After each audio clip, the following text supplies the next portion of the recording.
ওরহমতুল্লাহি ওয়া বারাকাতুহু।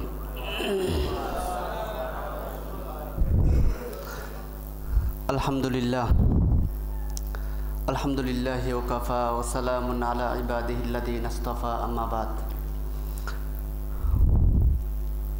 সম্মানিত উলামায়ে কেরাম, আল্লাহ রাব্বুল আলামিনের দরবারে আমরা শুকরিয়া জানাচ্ছি, যিনি আমাদেরকে প্রতি মাসের ধারাবাহিকতায় আজকেও ইলমে ইজতিমায় অংশগ্রহণ করার তৌফিক দান করেছেন। এজন্য আমরা অন্তর থেকে পড়ি আলহামদুলিল্লাহ। আপনারা শুনলেন আজকের আলোচ্য বিষয় সালাত ও দাওয়াত। মূল আলোচনা শুরু করার আগে ছোট্ট একটি প্রশ্নের উত্তর দিতে হয়। গত সপ্তাহে একজন ইমাম আমার কাছে ফোন করেছিলেন। ফোন করে তিনি আমাকে বললেন যে বাইবেলে একজন ঈসা মসীহ আছে। বাইবেলে খ্রিস্টানদের ধর্মগ্রন্থ বাইবেল, ওই বাইবেলের মধ্যে একজন নবী আছে, ঈসা আল মসীহ। প্রশ্ন হলো, কুরআনুল কারিমেও একজন ঈসা মসীহের নাম আছে, তো কুরআনুল কারিমে বর্ণিত ঈসা আলাইহিস সালাম আর বাইবেলে বর্ণিত ঈসা আল মসীহ একই ব্যক্তি কিনা? এই প্রশ্নের উত্তরের গুরুত্ব এবং তাৎপর্য বুঝে আসবে ছোট্ট দুইটা কথা শুনলে। তারা বাইবেলে যার নাম ঈসা আল মসীহ, উনি কিতাবুল মুকদ্দাস বা ইনজিল শরীফ নামে গ্রন্থ প্রকাশ করার আগ পর্যন্ত তার নাম ঈসা আল মসীহ ছিল না, তার নাম ছিল যীশু খ্রিস্ট। পবিত্র বাইবেলের কোথাও আপনি ঈসা মসীহ পাবেন না, সব জায়গায় যীশু খ্রিস্ট আছে। তারপর পবিত্র বাইবেল প্রকাশ করার আগে তাদের ওই ধর্মপুস্তকটা প্রকাশিত হইতো ধর্মপুস্তক নামে, কলকাতা বাইবেল সোসাইটি থেকে প্রকাশিত। ওই ধর্মপুস্তকেও ঈসা বা ঈসা মসীহ নামে কোনো ব্যক্তির পরিচয় নেই। পরে ওরা ইনজিল শরীফ বের করলো। আমরা জানি খ্রিস্টানদের ধর্মগ্রন্থটা মৌলিকভাবে দুই ভাগে বিভক্ত। একটা হলো ওল্ড টেস্টামেন্ট, বাংলাতে হলো পুরাতন নিয়ম, আরবিতে আহদুল কাদিম, আর দ্বিতীয় অংশটা হলো আহদুল জাদিদ, নিউ টেস্টামেন্ট বা নতুন নিয়ম। দুনিয়ার যত মানুষ দুনিয়াতে বসবাস করে, অল্প শিক্ষিত হোক অথবা বেশি শিক্ষিত, সকল মানুষ জানে যে নতুন নিয়ম নামে কোনো গ্রন্থ আল্লাহ তাআলা কোনো নবীর উপর অবতীর্ণ করেনি। এজন্য ওরা নতুন নিয়ম যে চ্যাপ্টারটা, নতুন নিয়ম যে অংশটা, ওই অংশ করা ইনজিল শরীফ নামে প্রকাশিত করছে। ইনজিল শরীফ নামে প্রকাশিত করলে তাদের একটা লাভ আছে। একইভাবে যত জায়গায় যীশু খ্রিস্ট ছিল, সকল যীশু খ্রিস্টকে মুছে ঈসা আল মসীহ লিখছে। আপনারা সবাই জ্ঞানী মানুষ, বুঝেন নতুন নিয়ম দুইটা শব্দ, আর ইনজিল শরীফ তাও দুইটা শব্দ। তাহলে ইনজিল কি নতুনের অর্থ নাকি নিয়মের অর্থ? নতুন নিয়ম, তাহলে প্রথম শব্দটা নতুন আর দ্বিতীয় শব্দটা নিয়ম। আর ইনজিল শরীফের মধ্যে প্রথম শব্দ ইনজিল আর দ্বিতীয় শব্দ শরীফ। তাহলে ইনজিল শব্দটার অর্থ কোন শব্দ দিল? নতুন এর অর্থ ইনজিল নাকি নিয়মের অর্থ ইনজিল? আর শরীফ শব্দটা কোন শব্দের অর্থ? তার মানে আপনারা স্পষ্ট বুঝতে পারছেন যে নতুন নিয়ম অর্থ ইনজিল শরীফ না, ওরা কোনো না কোনো স্বার্থে তাকে ইনজিল শরীফ নাম দিয়েছে। একইভাবে যীশু খ্রিস্ট যদি কোনো মুসলমানের কাছে এসে বলে, তাহলে মুসলমানরা তাকে পাত্তাই দেয় না। এজন্য যীশু খ্রিস্ট নামটাকে পরিবর্তন করে ওরা লিখলো ঈসা আল মসীহ। এখন ঈসা আল মসীহ মুসলমানরা চিনে, মুসলমানরা ঈমান আনিছে সকল নবীদের উপর, এর মধ্যে একজন নবী ঈসা মসীহ। এখন তাদেরকে বলে যে এই যে কোরআনের অমুক জায়গায় অমুক জায়গায় অমুক জায়গায় ঈসা মসীহের কথা আছে, তো ঈসা মসীহের কথা যেহেতু কোরআনে আছে, সুতরাং ঈসা মসীহকে মানলে তোমার অসুবিধাটা কি? দুই নম্বর কথা, তুমি বলছো লা নুফাররিকু বাইনা আহাদিম মির রুসুলি। ঈমান আনার সময় আমরা বলছি আমানতু বিল্লাহি ওয়া মালাইকাতিহি ওয়া কুতুবিহি ওয়া রুসুলিহি, সকল রসুলদের উপর আমি ঈমান আনলাম। আর কোরআনের ঘোষণা হলো লা নুফাররিকু বাইনা আহাদিম মির রুসুলি, রসুলদের মধ্যে কোনো পার্থক্য নেই, কোনো ব্যবধান নেই। সুতরাং যেহেতু পার্থক্য নেই, সেহেতু মোহাম্মদুর রাসূলুল্লাহকে যদি কেউ অনুসরণ করে তাহলে তিনি যেরকম জান্নাতে প্রবেশ করবেন, ঈসা মসীহকে অনুসরণ করলেও তিনি জান্নাতে প্রবেশ করবেন, যেহেতু লা নুফাররিকু বাইনা আহাদিম। কথা বুঝতে পারছেন? এখন আমরা যদি বাইবেল এবং কোরআনকে সমন্বয়ে পাঠ করি, বাইবেল এবং কোরআনকে যদি আপনি তুলনা করেন, তাহলে বুঝবেন যে কোরআনে বর্ণিত ঈসা আলাইহিস সালাম আর বাইবেলে বর্ণিত ঈসা আল মসীহ একই ব্যক্তি না, বরং দুইজন ভিন্ন ভিন্ন ব্যক্তি। যেহেতু দুইজন ভিন্ন ভিন্ন ব্যক্তি, ওই বিষয়টা যখন আপনার কাছে স্পষ্ট হবে, তখন খ্রিস্টানরা এসে আপনাকে এই বলে ধোঁকা দিতে পারবে না যে এই যে কোরআনে ঈসা মসীহের কথা আছে। তাহলে ঈসা মসীহ, যীশু খ্রিস্টকে ওরা ঈসা মসীহ নাম দিয়েছে তাদের একটা স্বার্থে। সহজে বোঝার জন্য ছোট্ট একটা উদাহরণ দিব।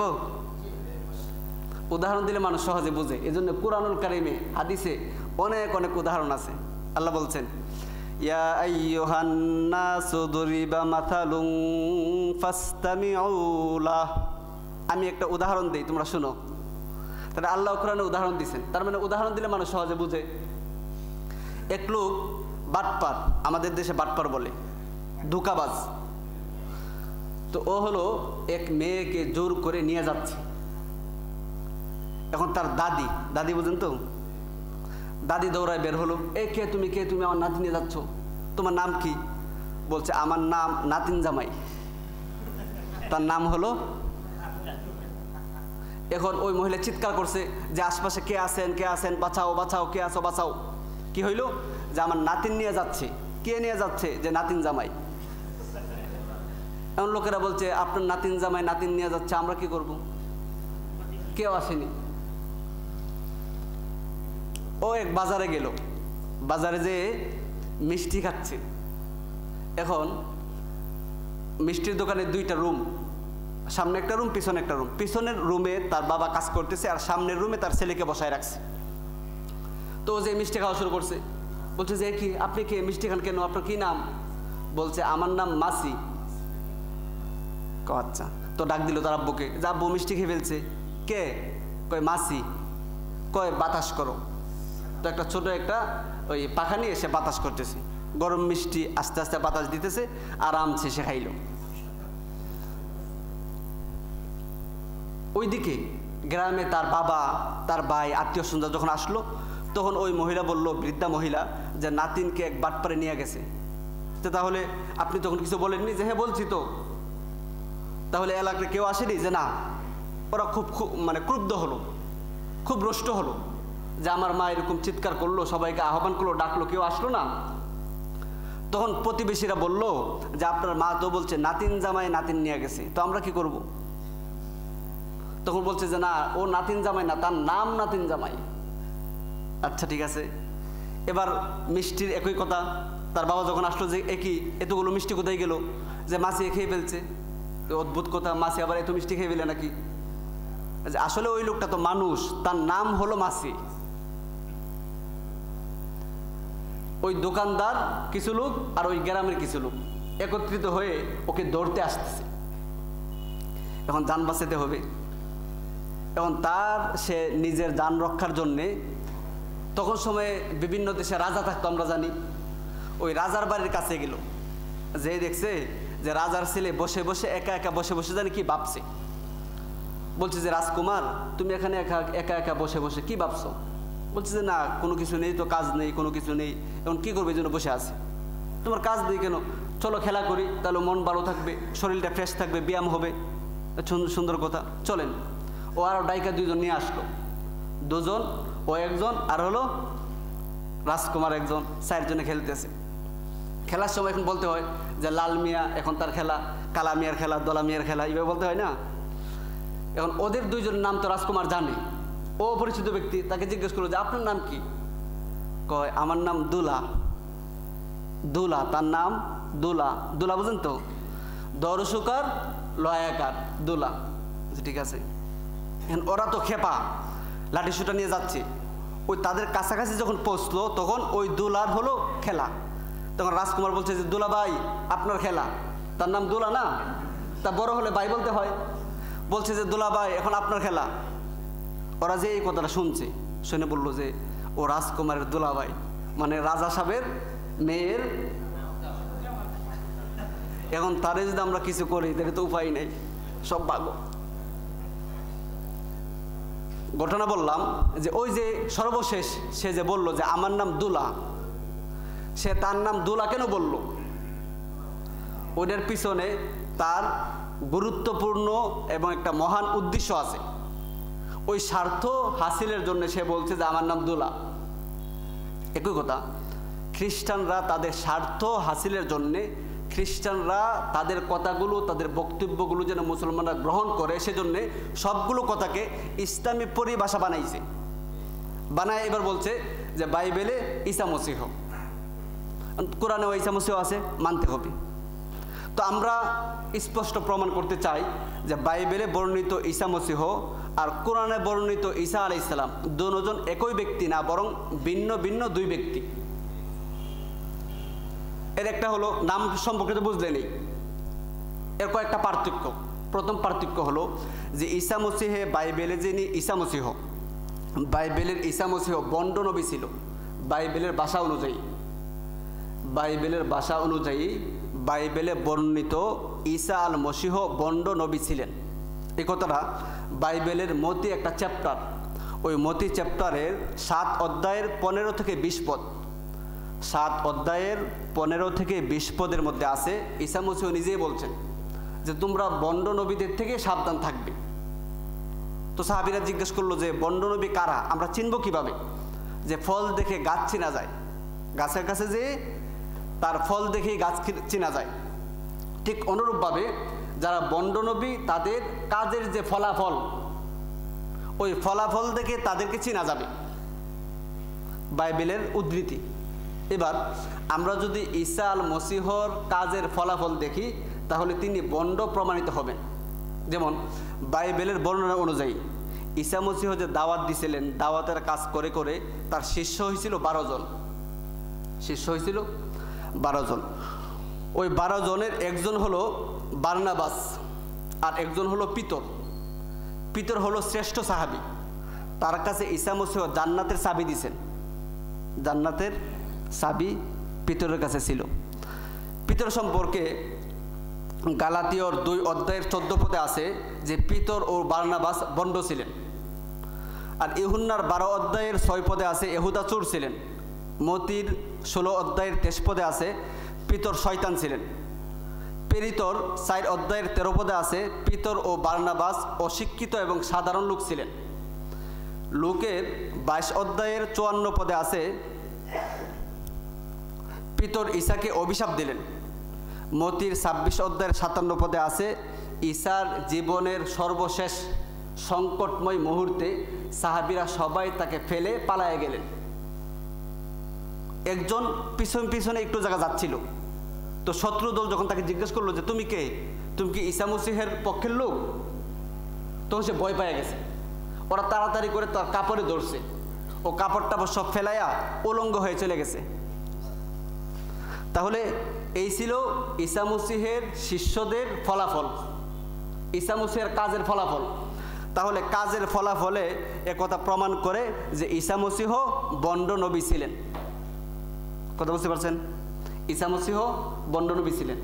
প্রকান্তরে পবিত্র কোরআনে বর্ণিত ঈসা আলাইহিস সালাতু ওয়াস সালাম সম্পর্কে তিনি যে সত্য নবী ছিলেন, আল্লাহর পক্ষ থেকে প্রেরিত নবী ছিলেন, এই বিষয়টা কোরআনের বিভিন্ন আয়াতে স্পষ্টভাবে আল্লাহ রাব্বুল আলামিন বলেছেন। এর মধ্যে একটা হলো সূরা সফ, সূরা সফ এর 6 নং আয়াতে আল্লাহ রাব্বুল আলামিন বলেছেন ওয়াইদ ক্বালা ঈসা ইবনু মারইয়াম ইয়া বানি ইসরাঈলা ইন্নী রাসূলুল্লাহি ইলাইকুম, হে বনি ইসরাঈলরা, আমি তোমাদের কাছে আল্লাহর পক্ষ থেকে প্রেরিত সত্য নবী। তাহলে প্রথম পার্থক্যটা আমরা বুঝলাম যে বাইবেলের ঈসা বন্ড নবী ছিলেন, আর কোরআনের বর্ণিত ঈসা আলাইহিস সালাম তিনি সত্য আল্লাহর পক্ষ থেকে নবী ছিলেন। 2 নম্বর, বাইবেলে যিনি ঈসা, তার পিতা মাতা ছিল, ভাই বোন আত্মীয় স্বজন সব ছিল। বাইবেলের মধ্যে ঈসা মসিহের বংশ তালিকা আছে। বংশ তালিকা সর্বপ্রথম উল্লেখ করেছেন মতির প্রথম অধ্যায়ের একদম প্রথম পদ থেকে, মতির প্রথম অধ্যায়ের প্রথম পদ থেকেই ঈসা মসিহের বংশ তালিকা উল্লেখ করা আছে। সেখানে বলা আছে যে ঈসার বংশ তালিকার মধ্যে বলা আছে জাকুবের ছেলে জোসেফ, উনি মরিয়মের স্বামী, আর এই মরিয়মের গর্ভে ঈসা, যাকে মসিহ বলা হয়। জাকুবের ছেলে জোসেফ, আর জোসেফ হলো মরিয়মের স্বামী, আর ওই মরিয়মের গর্ভে ঈসা, যাকে মসিহ বলা হয়। তাহলে ঈসা আল মসিহের পিতার নাম হলো জোসেফ বাইবেলের বর্ণনা অনুযায়ী। ঈসা মসিহের বংশ তালিকা উল্লেখ করেছেন লোকের 3 অধ্যায়ের 23 পদে আছে যে ঈসা প্রায় 30 বছর বয়সে তার কাজ শুরু করলেন। ঈসা প্রায় 30 বছর বয়সে তার কাজ শুরু করলেন। তিনি জোসেফের ছেলে।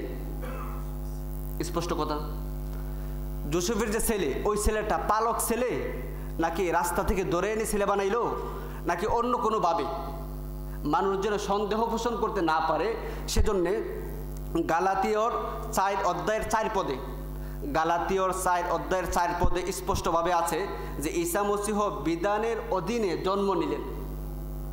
ঈসা মসিহ বিধানের অধীনে জন্ম নিলেন। আমাদের দেশে যদি কোনো মহিলা সন্তান প্রসব করে, তার বিয়ে শাদী হয়নি, তাহলে মানুষ তাকে অবৈধ সন্তান বলে। আর যে সন্তানটা প্রসব করলো মহিলা বিয়ে শাদীর মাধ্যমে, তাকে বৈধ সন্তান বলে, বিধান অনুযায়ী সে সন্তান। তাহলে বাইবেলের ভাষাটা হলো যে ঈসা মসিহ বিধানের অধীনে জন্ম নিলেন। বচনভঙ্গি বুঝলেন তো? তাহলে স্পষ্ট যে ঈসা মসিহের জন্মটা হয়েছিল জোসেফের মাধ্যমে, অর্থাৎ বাইবেলের ঈসা মসিহর মার নাম হলো মরিয়ম, যেটা বাইবেলের মধ্যে মেরি, আর কিতাবুল মুকদ্দাসের মধ্যে মরিয়ম, আর তার বাবার নাম হলো জোসেফ বা ইউসুফ, তার পিতামাতা আছে। এরপরে মার্কের 3 অধ্যায়ের 31 পদ, এর মধ্যে আছে যে ঈসা মসিহের ভাই বোন ছিল। তাহলে বাইবেলের বর্ণনা অনুযায়ী স্পষ্ট যা তার পিতা ছিল, তার মাতা ছিল, ভাই ছিল, বোন ছিল, সব ছিল। কিন্তু কোরআনে বর্ণিত ঈসা আলাইহিস সালাতু ওয়াস সালাম, তার শুধুমাত্র মা ছিল, আর বাবা টাবা কেউ ছিল না, ভাই বোনও ছিল না। এ প্রসঙ্গে আল্লাহ রাব্বুল আলামিন সূরা মরিয়মের 16 থেকে 23 নং আয়াত পর্যন্ত বিস্তারিত আলোচনা করেছেন। আল্লাহ বলেন, ওয়াযকুর ফিল কিতাবি মারইয়াম ইদিন তাবাদাত মিন আহলিহা মাকানান শারকিয়্যা ফাত্তাখাযাত মিন দুনিহিম হিজাবা ফাআরসালনা ইলাইহা রূহানা ফাতামাসসালা লাহা বাশারান সাওয়্যা قالت إني أعوذ بالرحمن منك إن كنت تقيا قال إنما أنا رسول ربك لأهب لك غلاما زكيا قال كذلك। আল্লাহ রাব্বুল আলামিন স্পষ্ট বলেছেন যে ফেরেশতা এসে তাকে সন্তানের সুসংবাদ দিল। তখন মরিয়ম বললেন যে তা কিভাবে হয়, আমাকে তো কোনো পুরুষ স্পর্শ করেনি। ফেরেশতা বললেন যে ক্বালা কাযালিক, আল্লাহ পাক যেভাবে চান ওইভাবেই হবে। আমরা সবাই জানি আদম আলাইহিস সালাতু ওয়াস সালামের পিতা ছিল না, তার ভাই বোন কেউ ছিল না। আর কুরআনুল কারীমে সূরা আলী ইমরানের 59 নং আয়াতে আল্লাহ রাব্বুল আলামিন বলেছেন যে ঈসা আলাইহিস সালাতু ওয়াস সালাম আদমের মতো ছিল। আল্লাহ বলেন, ইন্না মাসালা ঈসা ইনদাল্লাহি কামাসালি আদম খলাকাহু মিন তুরাব। ঈসা আলাইহিস সালাতু ওয়াস সালাম আদমের মতো, মাটি দিয়ে আমি তারা বানাইছি, তারও বাবা ছিল না। তাহলে 2 নম্বর পার্থক্য আমরা যেটা বুঝলাম যে বাইবেলে বর্ণিত ঈসা মসিহ তার পিতা মাতা ভাই বোন সব ছিল, আর কোরআনে বর্ণিত ঈসা আলাইহিস সালাতু ওয়াস সালামের শুধুমাত্র মা ছিল, আর কেউ ছিল না। 3 নম্বর, বাইবেলে বর্ণিত ঈসা মসিহ তিনি অভিশপ্ত ছিলেন। অভিশপ্ত, ওইটা বাইবেলের কথা, একটাও আমার পকেটের কথা না।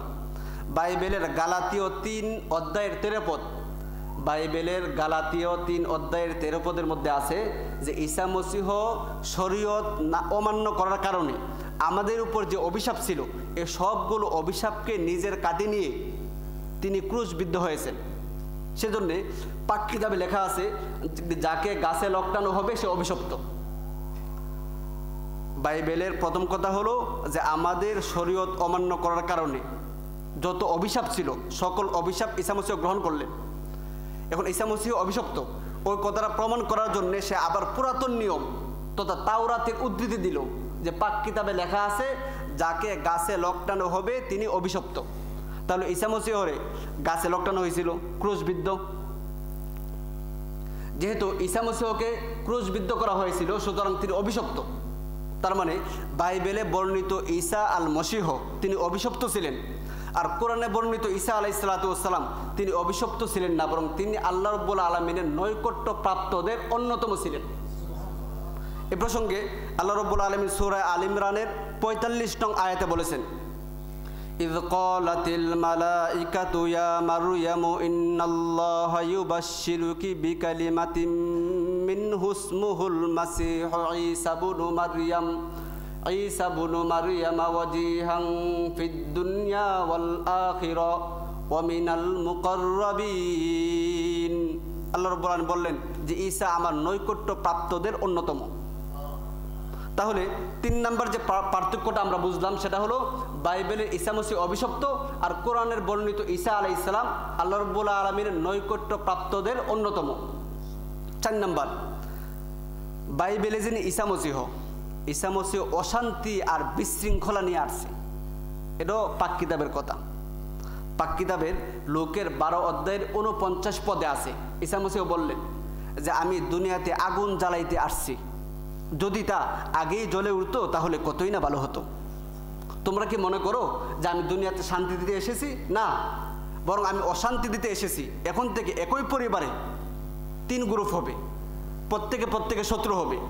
বাবা ছেলের বিরুদ্ধে, ছেলে বাবার বিরুদ্ধে, মা মেয়ের বিরুদ্ধে, মেয়ে মায়ের বিরুদ্ধে, শাশুড়ি বউয়ের বিরুদ্ধে, আর বউ শাশুড়ির বিরুদ্ধে। একজন আরেকজনের শত্রু হবে। তাহলে বাইবেল, আমি সবগুলো কথা খুব সংক্ষেপে বলতেছি সময় কম থাকার কারণে, শুধু পয়েন্টগুলো আপনি মনে রাখেন। তাহলে ৪ নম্বর যে পার্থক্য আমরা বললাম সেটা হলো বাইবেলের ঈসা মসীহ অশান্তিদাতা, তিনি বিশৃঙ্খলা নিয়ে আসছিলেন, মানুষের মধ্যে মানুষকে মানুষের বিরুদ্ধে লাগাইয়া দিতে তিনি আসছিলেন। কথা ঠিক আছে?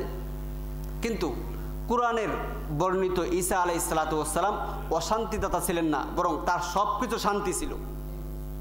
সূরা মরিয়মের মধ্যে আল্লাহ রাব্বুল আলামিন বলেন, ক্বালা ইন্নী আবদুল্লাহ আতানিয়াল কিতাবা ওয়া জাআলানি নাবিয়্যা ওয়া জাআলানি মুবারাকান আইনামা কুনতু ওয়া আওসানি বিস-সালাতি ওয়াজ-যাকা মা দুমতু হাইয়্যা ওয়া বাররাম বিওয়ালিদাতি ওয়া লাম ইয়াজআলনি জাব্বারান শাকিয়্যা ওয়াসসালামু আলাইয়া ইয়াউমা ওয়ালিদতু ওয়া ইয়াউমা আমুতু ওয়া ইয়াউমা উবআসু হাইয়্যা। ওয়াসসালামু আলাইয়া ইয়াউমা ওয়ালিদতু ওয়া ইয়াউমা আমুতু ওয়া ইয়াউমা উবআসু। তাহলে ঈসা আলাইহিস সালাতু ওয়াস সালামের সব কিছু শান্তি ছিল, কিন্তু বাইবেলে বর্ণিত ঈসা আল মসীহ তিনি অশান্তি এবং বিশৃঙ্খলা দাতা ছিলেন। ৫ নম্বর, বাইবেলের ঈসা তাদের স্রষ্টা এবং আল্লাহ ছিলেন। বাইবেলের ঈসা খ্রিস্টানদের স্রষ্টা, বাইবেলের ঈসা খ্রিস্টানদের আল্লাহ, কিন্তু কোরআনে বর্ণিত ঈসা আমাদের আল্লাহও না, তিনি আমাদের স্রষ্টাও না। বাইবেলের কলসীয়র ১ অধ্যায়ের ১৫ থেকে ১৬ পদ, কলসীয় চ্যাপ্টারের ১ অধ্যায়ের ১৫ পদে আছে যে ঈসা মসীহ হলেন অদৃশ্য আল্লাহর হুবহু প্রকাশ। ঈসা হলেন অদৃশ্য আল্লাহর হুবহু প্রকাশ। তার দ্বারাই আমরা যা কিছু দেখি আর যা কিছু দেখি না, এ সব কিছু তার দ্বারাই সৃষ্ট। তাহলে আমরা যে আল্লাহকে দেখছি না, অদৃশ্য যিনি আল্লাহ, ওই অদৃশ্য আল্লাহর হুবহু প্রকাশ হলেন ঈসা, আর তিনি সব কিছু স্রষ্টা। তাহলে বাইবেলে বর্ণিত ঈসা আল মসীহ তিনি তাদের স্রষ্টা এবং তাদের আল্লাহ, কিন্তু কোরআনে বর্ণিত ঈসা আলাইহিসসালাতু ওয়াসসালাম তিনি আমাদের স্রষ্টাও না, আমাদের আল্লাহও না, বরং তিনি আল্লাহ রাব্বুল আলামিনের বান্দা।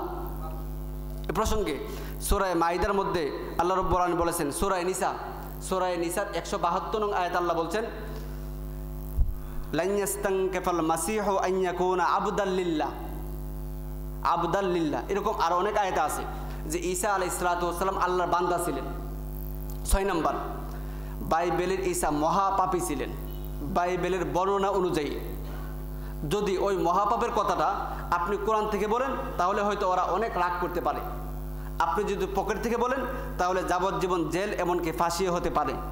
কিন্তু যদি পাক কিতাবে থাকে তাহলে তো আমার কিছু করার নেই। আমি খ্রিস্টানকে বললাম, ঘটনাটা হলো আপনার ময়মনসিংহ ঝিনাইদহ আর জিনাইগাতি এলাকার ঘটনা। তো আমি এক খ্রিস্টানকে বললাম যে বাইবেলকে আমি আল্লাহর কালাম মানতে পারতেছি না ঈসা মসিহের প্রতি আমার ভালোবাসা, শ্রদ্ধা আর আন্তরিকতার কারণে।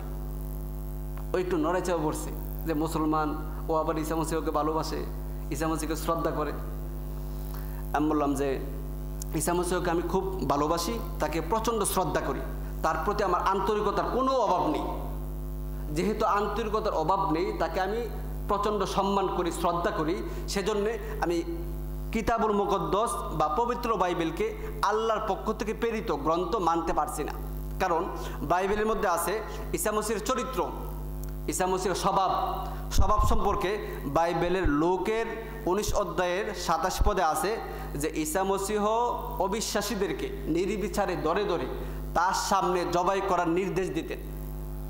যারা আমাকে বিশ্বাস করেনি তাদের সবাইকে ধরে আনো আর আমার সামনে জবাই করো, যেন রক্ত দেখা তার কলিজা ঠান্ডা হয়। 2 নম্বর, ইউহান্নার 10 অধ্যায়ের 8 পদে আছে যে ঈসা মসিহ পূর্ববর্তী নবী রাসূলদেরকে চোর ডাকাত বলে গালি দিতেন। চোর এবং ডাকাত বলতেন তার পূর্ববর্তী নবীদেরকে। মতির 16 অধ্যায়ের 23 পদে আছে যে তিনি মানুষদেরকে গালিগালাজ করতেন। লোকের 7 অধ্যায়ের 34 পদে আছে তিনি বেশ্যা মেয়েদেরকে তাকে স্পর্শ করা, চুম্বন করতে দিতেন। এগুলো সবগুলোই মহাপুণ্যের কাজ, তাই না? যদি এগুলো পাপ হয় তাহলে ঈসা মসিহ পাপিষ্ঠ ছিলেন। এগুলো যদি পাপ হয় তাহলে ঈসা মসিহ পাপিষ্ঠ ছিলেন। তাহলে বাইবেলের ঈসা মসিহ মহাপাপী ছিলেন। পক্ষান্তরে কোরআনুল কারিমে বর্ণিত ঈসা আলাইহিস সালাতু ওয়াস সালাম তিনি নিষ্পাপ ছিলেন, তিনি মাসুম ছিলেন, তিনি সৎ ছিলেন, নেককার ছিলেন।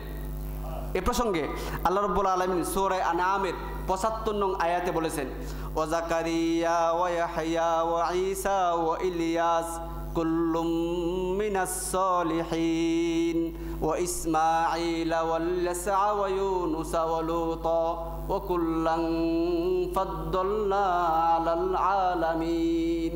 ঈসা আলাইহিস সালাতু ওয়াস সালাম সালেহ ছিলেন, সৎ ছিলেন, নেককার ছিলেন। সেজন্য আল্লাহ রাব্বুল আলামিন বিশ্ববাসীর উপর তাকে মর্যাদা দিয়েছেন। তাহলে 6 নম্বর পার্থক্য আমরা যেটা বুঝলাম সেটা হলো বাইবেলের ঈসা মসিহ মহাপাপী ছিলেন আর কোরআনে বর্ণিত ঈসা আলাইহিস সালাতু ওয়াস সালাম নিষ্পাপ ছিলেন। 7 নম্বর, বাইবেলের ঈসা মসিহ মারাত্মক বেয়াদ্দব ছিলেন। বেয়াদ্দব বুঝেন? বেয়াদ্দব, বড় বেকায়দা, বেগৈরত, বড় বেয়াদ্দব ছিল। ওটা বাইবেলের কথা। বাইবেলের ইউহান্নার 19 অধ্যায়ের 26 পদ, ইউহান্নার 19 অধ্যায়ের 26 পদ, তারপর মতির 12 অধ্যায়ের 46 পদ, মার্কের 3 অধ্যায়ের 31 পদ, লোকের 8 অধ্যায়ের 9 পদ। এই জায়গাগুলো আপনি পাবেন যে ঈসা মসিহ তার মায়ের সাথে ভয়ঙ্কর বেয়াদ্দবি করছেন। তার মার সাথে বেয়াদ্দবিটাও তাও আবার নিজের মাতার সাথে। কিন্তু কোরআনে বর্ণিত ঈসা আলাইহিস সালাতু ওয়াস সালাম তার মাতার একনিষ্ঠ অনুগত ছেলে ছিলেন। সূরা মরিয়মের মধ্যে আল্লাহ বলছেন, ওয়াবাররাম বিওয়ালিদাইহি ওয়া লাম ইয়াকুন জাব্বারান শাকিয়া। তিনি তার মায়ের সাথে প্রচণ্ড বাধ্যগত ছিলেন। তাহলে 7 নম্বর পার্থক্য আমরা যেটা বুঝলাম যে ঈসা আলাইহিস সালাতু ওয়াস সালাম মা ভক্ত সন্তান ছিলেন আর বাইবেলের ঈসা মসিহ মায়ের সাথে ভয়ঙ্কর বেয়াদ্দবি করতেন। 8 নম্বর, খ্রিস্টানদের দাবি অনুযায়ী, খ্রিস্টানদের বিশ্বাস অনুযায়ী বাইবেলের ঈসা মসিহ এবং তার শিষ্যরা সবাই খ্রিস্টান ছিল। এর কোনো দলিল লাগবে না, ওই দলিল ওরা নিজেরাই। খ্রিস্টানদের বিশ্বাস অনুযায়ী ঈসা মসিহ এবং তার শিষ্যরা সবাই খ্রিস্টান। কিন্তু কোরআনে বর্ণিত ঈসা আলাইহিস সালাতু ওয়াস সালাম এবং তার শিষ্যরা সবাই মুসলমান। জানেন না আপনারা? সবাই মুসলমান ছিলেন। সুতরাং ভিন্ন ভিন্ন ধর্মের দুইটা লোক, ভিন্ন ভিন্ন ধর্মের দুইজন লোক কখনো কোনোভাবেই এক হতে পারে না। কোরআনে বর্ণিত ঈসা আলাইহিস সালাতু ওয়াস সালাম মুসলমান ছিলেন এবং তার শিষ্যরাও মুসলমান ছিল। এ প্রসঙ্গে সূরা আল ইমরানের 52 নং আয়াতে আল্লাহ রাব্বুল আলামিন বলেছেন, ফালাম্মা আহাসসা ঈসা মিনহুমুল কুফরা ক্বালা মান আনসারি ইলাল্লাহ ক্বালাল হাওয়ারিয়ুনা নাহনু আনসারুল্লাহ আমান্না বিল্লাহি ওয়া শাহাদ বিআন্না মুসলিমুন। ঈসা আলাইহিস সালাতু ওয়াস সালামকে তার শিষ্যরা বলছে, ওয়াশহাদ, সাক্ষী থাকেন, বিআন্না মুসলিমুন, আমরা মুসলমান। তাহলে কোরআনে বর্ণিত ঈসা আলাইহিস সালাতু ওয়াস সালাম তিনি মুসলমান ছিলেন, তার শিষ্যরা মুসলমান ছিল। বাইবেলে বর্ণিত ঈসা মসীহ তিনি খ্রিস্টান ছিলেন, তার শিষ্যরাও খ্রিস্টান ছিল। 9 নম্বর, কোরআনে বর্ণিত যিনি ঈসা, বাইবেলে বর্ণিত ঈসা মসীহ তিনি তার পাপের কারণে ক্রুশবিদ্ধ হয়েছেন। ওইটা সকল খ্রিস্টানরা একমত, ওরা মানে, পাক কিতাবে আছে। 10 নম্বর হলো তিনি নরক ভোগ করছেন 3 দিন। 3 দিন জাহান্নামে ছিল পাপের কারণে। এর আগে শুনলেন না যে বেশ্যা মেয়েদের সাথে আর কি জানি, ওই এর কারণে 3 দিন জাহান্নামে ছিল। আর তাকে তার অপরাধের কারণে, তাকে তার পাপের কারণে তাকে ক্রুশবিদ্ধ করেছিল। এ কথাগুলো আপনি পাবেন মতির 27 অধ্যায়ে, মার্কের 15 অধ্যায়ে, লোকের 23 অধ্যায়ে এবং যোহনের 19 অধ্যায়ে। প্রকান্তরে কোরআনে বর্ণিত ঈসা আলাইহিস সালাতু ওয়াস সালাম যেহেতু নিষ্পাপ ছিলেন, তিনি যেহেতু মাতার বাধ্যগত সন্তান ছিলেন, তিনি যেহেতু আল্লাহ রাব্বুল আলামিনের নৈকট্য প্রাপ্তদের অন্যতম ছিলেন, সেহেতু তাকে কেউ ক্রুশবিদ্ধ করতে পারেনি, তিনি মৃত্যুবরণ করেননি। সুতরাং জাহান্নাম ভোগ করার কোনো প্রশ্নই, কথা বুঝতে পারছেন? এ প্রসঙ্গে আল্লাহ রাব্বুল আলামিন সূরা নিসার 158 নং আয়াতে বলেছেন, ওয়ামা কাতালুহু ওয়ামা সালাবুহু ওয়ালাকিন শুব্বিহা লাহুম ওয়া ইন্নাল্লাযীনা ইখতালাফু ফীহি লাফী শাক্কিম মিন মা লাহুম বিহি মিন ইলমিন ইল্লা ইত্তিবাআজ যন ওয়ামা কাতালুহু ইয়াকিনা বার রাফাআহুল্লাহ। আল্লাহ রাব্বুল আলামিন বলছেন যে আমি তাকে উঠাই নিয়েছি। তারা তাকে ক্রুশবিদ্ধ করতে পারেনি, মৃত্যুদণ্ড দিতে পারেনি, তিনি মৃত্যুবরণও করেননি। সর্বশেষ 9 এবং 10 নম্বর যে পার্থক্যটা আমরা বুঝলাম সেটা হলো, বাইবেলের ঈসা মসীহ ক্রুশবিদ্ধ হয়েছেন, তাকে নরক ভোগ করতে হয়েছে। আর কোরআনে বর্ণিত ঈসা আলাইহিস সালাতু ওয়াস সালাম ক্রুশবিদ্ধ হননি, তিনি মৃত্যুবরণও করেননি, বরং আল্লাহ রাব্বুল আলামিন তাকে সসম্মানে তার কাছে উঠায় নিয়েছেন। সংক্ষেপে মোটামুটি আমরা 10টা পার্থক্য আলোচনা করলাম। 10 যে সংখ্যা, ওই সংখ্যার একটা মাহাত্ম্য আছে, সেজন্য আমরা আজকের মতো 10টা পার্থক্য বললাম। এরকম আরও অনেক পার্থক্য আছে। তাহলে 10টা পার্থক্যে 10 দিক থেকে আমরা এই কথা স্পষ্ট প্রমাণ করলাম যে কোরআনে বর্ণিত ঈসা আলাইহিস সালাতু ওয়াস সালাম আর বাইবেলে বর্ণিত ঈসা আল মসীহ দুজন একই ব্যক্তি না, বরং ভিন্ন ভিন্ন 2 ব্যক্তি। সুতরাং কোনো খ্রিস্টান এসে যদি মুসলমানদেরকে এই ধোঁকা দেয় যে কোরআনে তো ঈসা মসীহের কথা আছে, তাহলে আপনি কি বলবেন? যে থাউদিনি, তোমাদের ঈসা মসীহের কথা কোরআনে নাই।